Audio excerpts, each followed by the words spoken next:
Okay guys, सो IoT सीखने की series में आज हम लोग देखने वाले लेक्चर नंबर 5, जहां पे हम कवर करने वाले हैं एपीआई का कॉन्सेप्ट को। बिल्कुल एकदम जीरो से समझेंगे चीजों को, एग्जाम्पल से लेकर के हर चीज मैं यहाँ पे एकदम डेप्थ में एक्सप्लेन करने वाला हूँ। इससे पहले मैं आपको बताना चाहूंगा कि हम लोग आईओटी का कोर्स देख रहे हैं, जहां पे ये प्लेलिस्ट चल रहा है हमारा। ऑलरेडी 4 लेक्चर अपलोड हो चुके हैं और अभी तक आपने चैनल को सब्सक्राइब नहीं किया तो कर लो, किस बात की देरी है।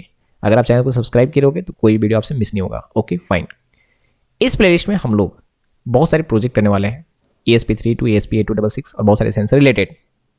साथ में यहां पे मैं आपको कोडिंग भी सिखाने वाला एकदम जीरो से, तो कोई भी चीज आपको मिस नहीं होने हैं, ठीक है। हर चीज को आप डेप्थ में सीखने वाले हो। तो चलो आज का लेक्चर हम स्टार्ट करते हैं कि एपीआई क्या होता है। बहुत ही इंपॉर्टेंट चीजें एकदम ध्यान से सुनेंगे।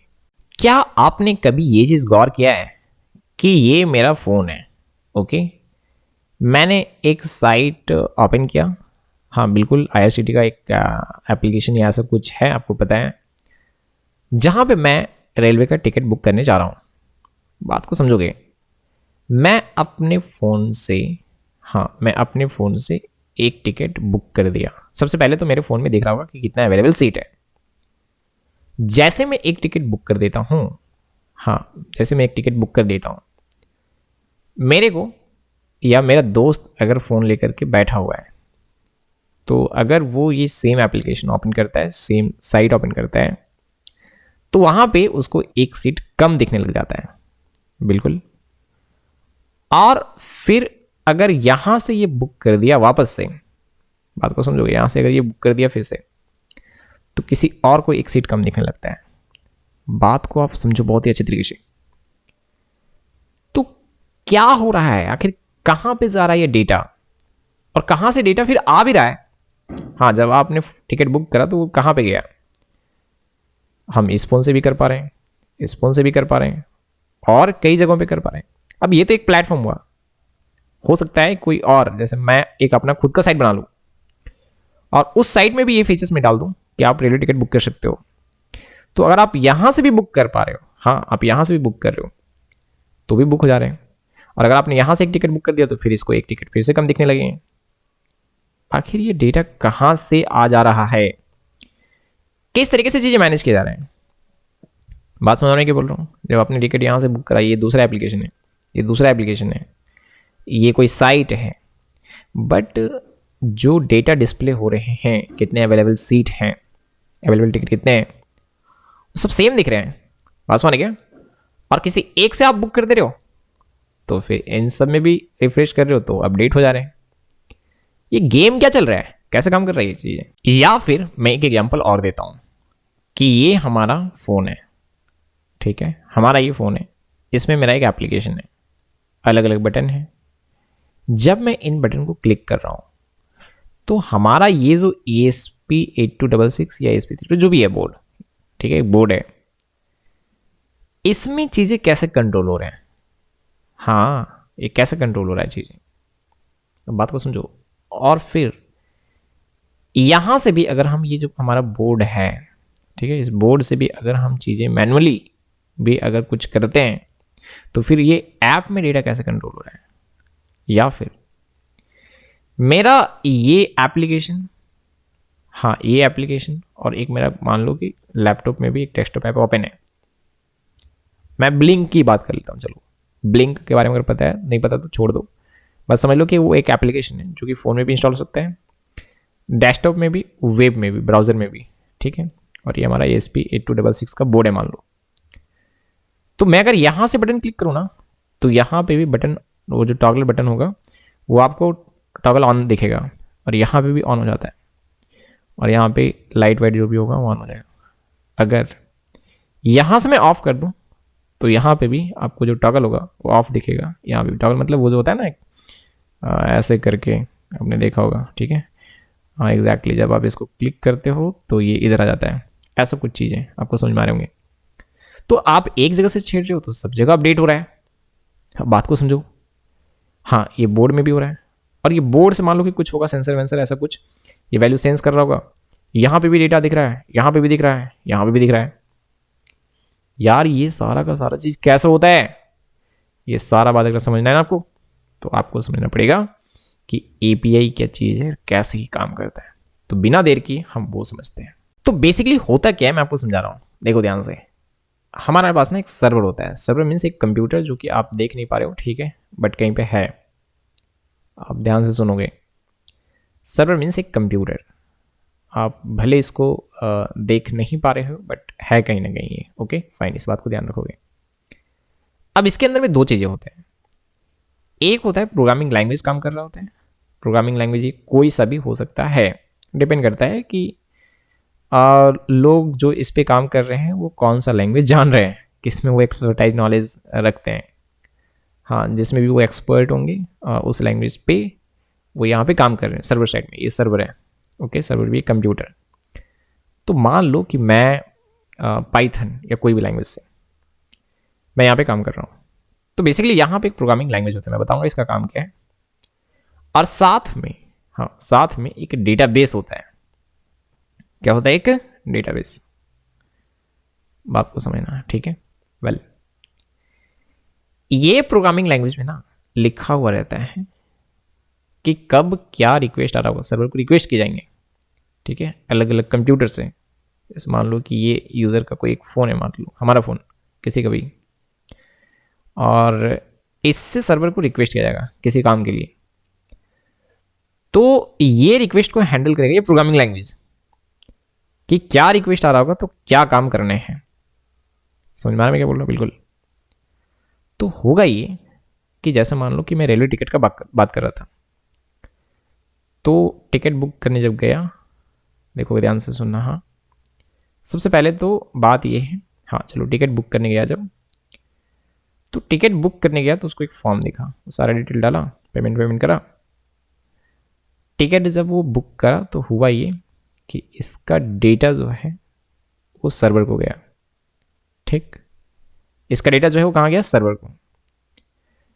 तो यहाँ पे टिकट बुक करने के लिए रिक्वेस्ट आया हुआ है, ठीक है। अब इतना इजी नहीं है बट आप समझ लो कि लाइक सारा चीज़ हो गया, जैसे पेमेंट अभी नहीं किया है, खाली वो डेटा वेटा भरा है, ठीक है, और सबमिट करा मान लो फॉर एग्जाम्पल। तो टिकट बुक करने के लिए एक रिक्वेस्ट आया, तो यहाँ पे लैंग्वेज इस चीज़ को रिसीव करेगा कि किस चीज़ के लिए रिक्वेस्ट आ रहा है। अच्छा, टिकट बुक करने के लिए। अब ये बात कैसे पता चलेगा कि टिकट बुक करने के लिए ही रिक्वेस्ट आया है? क्योंकि यहाँ पे और भी रिक्वेस्ट आ सकता है, लाइक ये बात चेक करने के लिए कि कितना टिकट अवेलेबल है। तो यहाँ पे सीन ये होता है, बात को समझोगे, कि जो लोग यहाँ पे काम कर रहे होते हैं ना, इस पे सर्वर साइड में प्रोग्रामिंग, यहाँ पे लिखे होते हैं, एक अलग अलग यूआरएल बनाते हैं कि ये लो, ये यूआरएल अगर हिट करेगा तो इसका मतलब कि वो डेटा रिक्वेस्ट कर रहा है कि ये बता दो कि कितने सीट अवेलेबल है। अब वो रिक्वेस्ट भी अलग अलग रिक्वेस्ट होता है, लाइक अगर डेटा यहाँ से फेच करने निकालने तो गेट रिक्वेस्ट है, अगर यहाँ से डेटा डालने हैं तो उसको बोलते हैं पोस्ट रिक्वेस्ट। तो बेसिकली यहाँ पे क्या होता है ना कि अलग अलग हम यूआरएल बनाते हैं, यूआरएल, ठीक है। अब ये यूआरएल गेट रिक्वेस्ट कर रहे हैं अगर, तो इसका मतलब हमको सर्वर से डेटा चाहिए। अगर हम यहाँ से डेटा सर्वर को भेज रहे होंगे तो इस केस में पोस्ट रिक्वेस्ट होगा, ठीक है। अगर एक पार्टिकुलर डेटा को डिलीट करने हैं तो डिलीट रिक्वेस्ट होता है, फिर अपडेट करने हैं तो पैच या पुट रिक्वेस्ट होता है। तो इस तरीके से अलग अलग रिक्वेस्ट होते हैं। लेकिन हाँ, यूआरएल बना के दिया होगा कि ये यूआरएल जो है, ये यूआरएल से रिक्वेस्ट किया जा रहा होगा टिकट बुक करने के लिए। तो जब हम टिकट बुक कर रहे होंगे तो इस यूआरएल को हिट करेंगे और वो डेटा भी साथ में भेज रहे होंगे। तो यहाँ पे उस यूआरएल से पता लगाया जाएगा कि अच्छा, ये जो है डेटा ऐड करने के लिए, कहने का मतलब टिकट बुक करने के लिए रिक्वेस्ट आ रहा है। तो अगर सब कुछ ठीक ठाक होगा, पेमेंट भी हो गया होगा, ऐसा सब सारा कुछ, तो हम ये एक डेटा जो है डेटाबेस में डाल देंगे, टिकट के कलेक्शन में। इस डेटाबेस के अंदर में भी अलग अलग कलेक्शन होंगे, अलग अलग टेबल होंगे, तो टिकट का एक ये होगा, उसमें डाल दिया जाएगा। वेल, अब एक एप्लीकेशन और है, नहीं वही एप्लीकेशन है, दूसरे फ़ोन में इंस्टॉल है। ये अब की बार सर्वर को रिक्वेस्ट करा, गेट रिक्वेस्ट। हाँ, इसके लिए भी एक यूआरएल होगा, वही यूआरएल हो सकता है, अलग दूसरा भी यूआरएल हो सकता है। तो इसके लिए एक यूआरएल होगा और ये यूआरएल गेट रिक्वेस्ट कर रहा है कि यार मेरे को ये बता दो कि कितना सीट अवेलेबल है।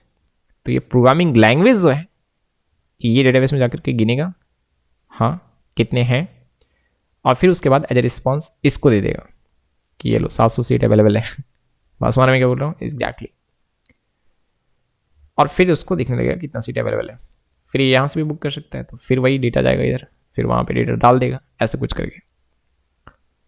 तो मैं ये बात बोल रहा हूँ कि ये जो यूआरएल में बार बार बोल रहा हूँ ना कि डेटा गेट करने के लिए एक अलग यूआरएल हिट किया, डेटा पोस्ट करने के लिए एक दूसरा यूआरएल हिट किया, तो ये जो मैं यूआरएल बोल रहा हूँ ना बेसिकली ये यूआरएल जो है ही कहलाता है एपीआई। तो एपीआई क्या चीज होता है?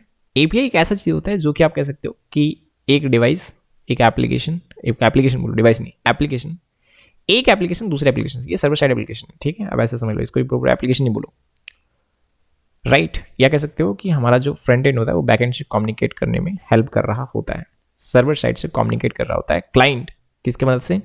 एपीआई की मदद से। हाँ, एपीआई एक तरीका है, और भी तरीके हो सकते हैं, बट एपीआई एक तरीका है जिसकी मदद से हम क्लाइंट जो है, क्लाइंट मतलब ये फ़ोन जितने भी ये सर्वर से कम्युनिकेट कर रहे होंगे, एक तरीका है सर्वर से कम्युनिकेट करने का एपीआई के जरिए। एपीआई यूआरएल के जरिए, यूआरएल हिट करो मतलब यूआरएल को हिट करना मतलब होता है एपीआई कॉल करना। तो मैं आपको एक समझाता हूँ ब्लिंक का या फिर होम ऑटोमेशन का प्रोजेक्ट है, ये एक्चुअली में ब्लिंक का सर्वर है, ये हमारा फ़ोन है, हम अपना भी ऐप बना सकते हैं, ठीक है। ये क्या करेगा ना, एक यूआरएल देगा, ठीक है, यूआरएल मतलब एपीआई देगा। तो यहाँ पे अलग अलग बटन होंगे हमारे पास, like light on, fan on, ऐसे।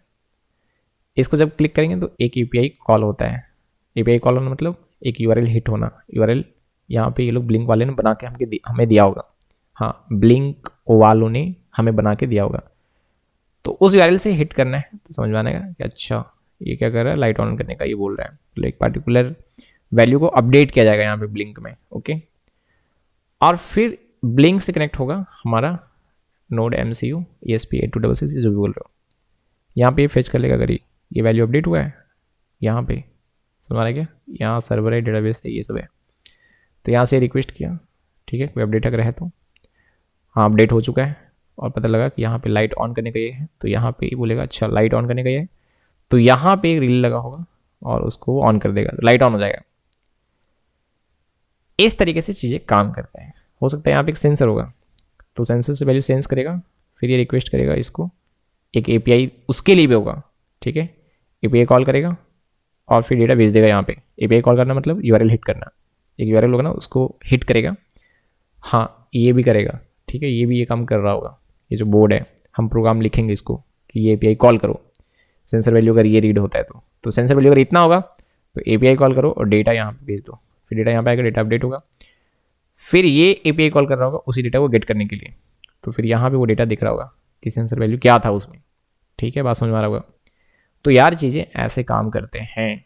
तो ये पूरा का पूरा कॉन्सेप्ट एपीआई का था, ये बहुत अच्छे तरीके से समझ में आएगा जब हम प्रोजेक्ट कर रहे होंगे ब्लिंक का खास करके, तो मैं वहाँ पे आपको बढ़िया तरीके से समझा दूंगा एकदम मस्त अच्छे तरीके से, ओके। फिलहाल आपको एक रफ टफ आइडिया लग गया होगा कि एपीआई क्या चीज़ होता है। चलिए मैं उम्मीद करता हूँ कि आपको मजा आ रहा होगा, कमेंट करके बताओ कि वीडियो कैसा लगा, ओके। नेक्स्ट वीडियो मिलते हैं।